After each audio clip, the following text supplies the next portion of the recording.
It's a pleasure to have you on the show. How about you introduce yourself for our audience and then we'll dive right into the topic.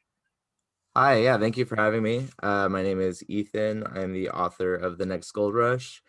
And yeah, I'm excited to talk about cryptocurrencies today and hopefully be able to answer all of your questions.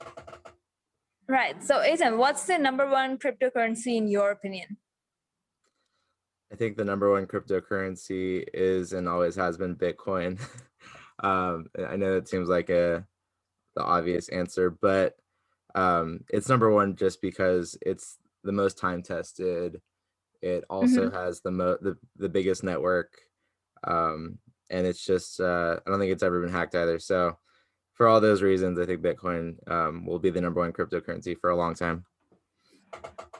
Right. So, and people are like claiming that Bitcoin has kind of reached its peak and that it's, like it's going to be over soon. So, is there more to cryptocurrencies than Bitcoin?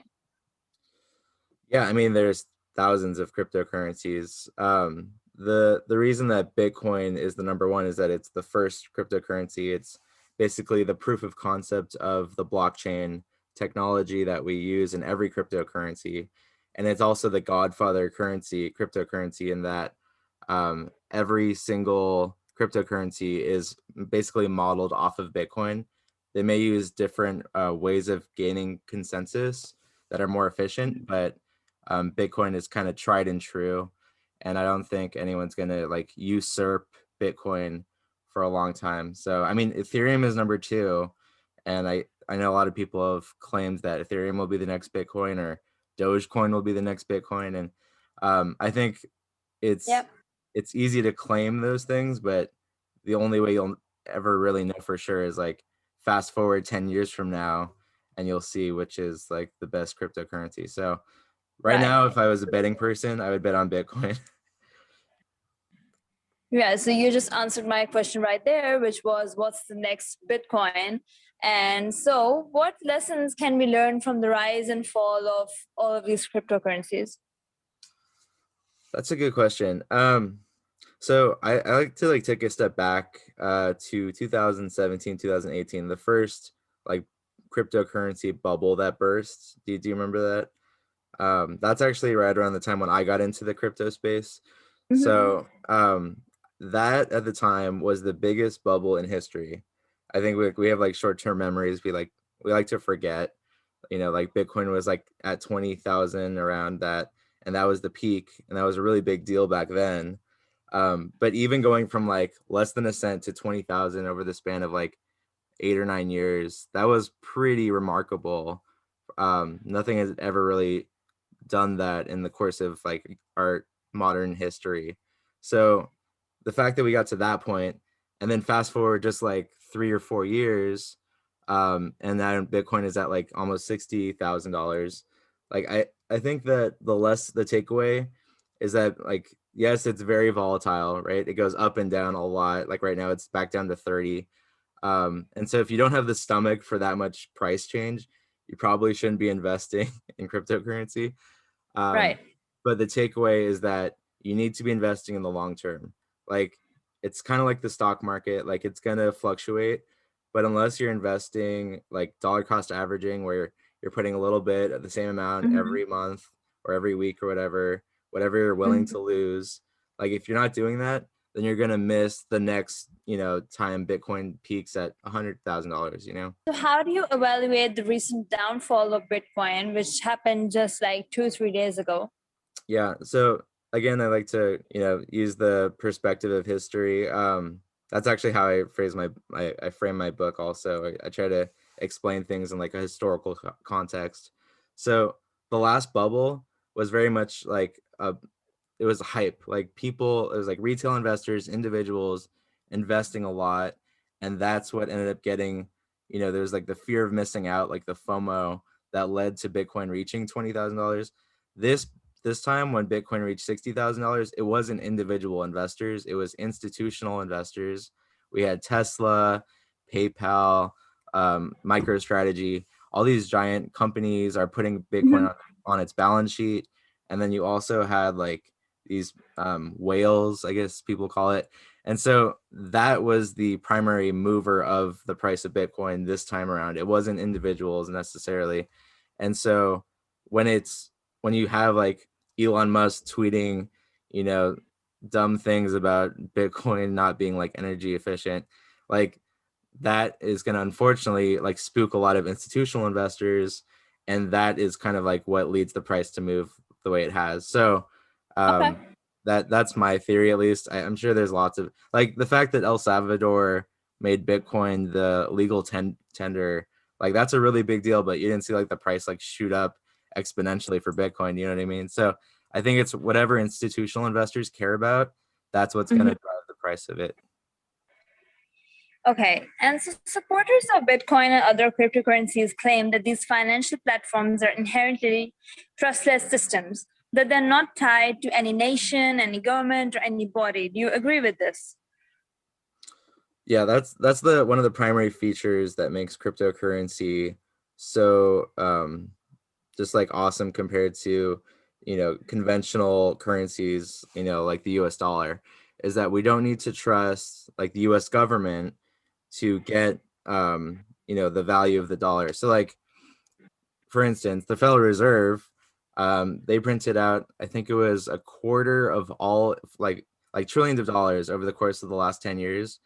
And most of that is new currency that, you know, basically no one has control over. There's no cap on that, on the printing of the US dollar. And so they're basically just, you know, devaluing the US dollar, and no one's really stopping that. Compare that to Bitcoin, where there's no central authority controlling it, and there's a cap on the currency. So there's only 21 million Bitcoin that'll ever be created. Like, those two things are very valuable because it keeps it becomes a deflationary currency versus the US dollar, which is has gonna experience a lot of inflation in the future. There's this term or concept being used about stable coins with regards to the crypto market. I just wanted to know what exactly is that? Mm-hmm. Yeah, so stable coins like Tether is the most popular example of a stable coin.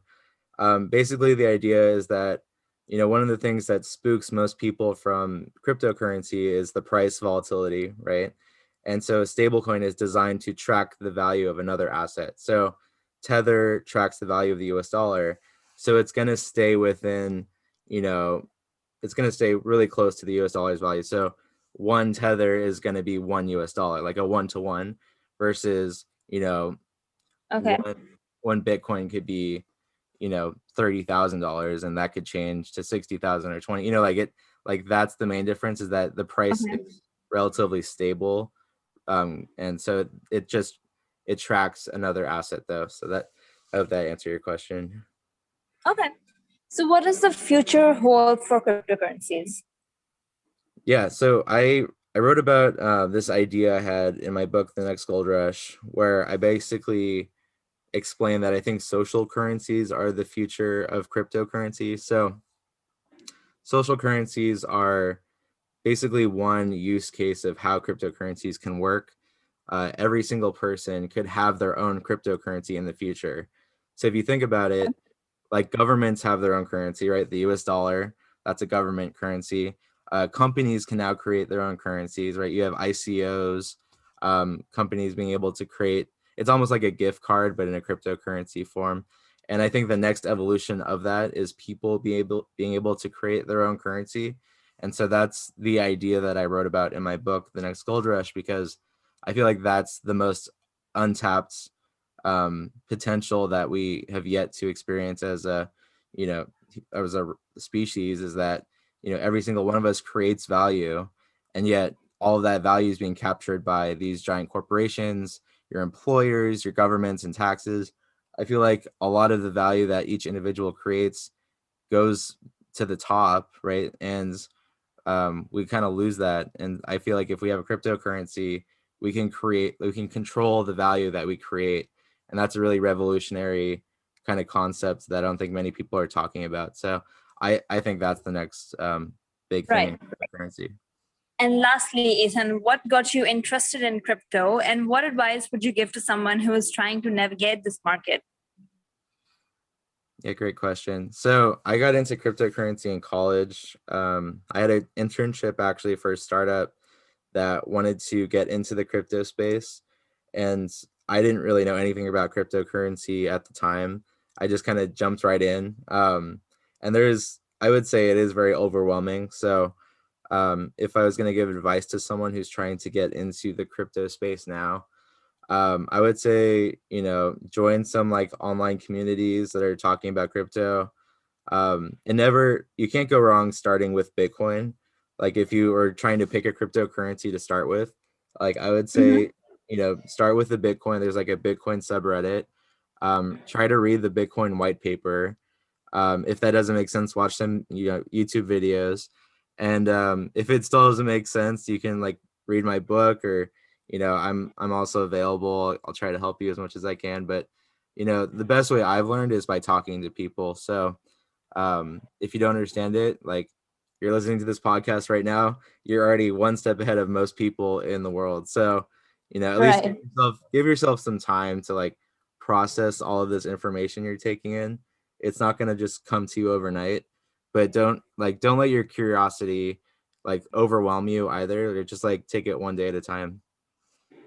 Right. That's some sound advice. And on that note, that's all we have for time today, Ethan. It was a pleasure having you on Better Tech.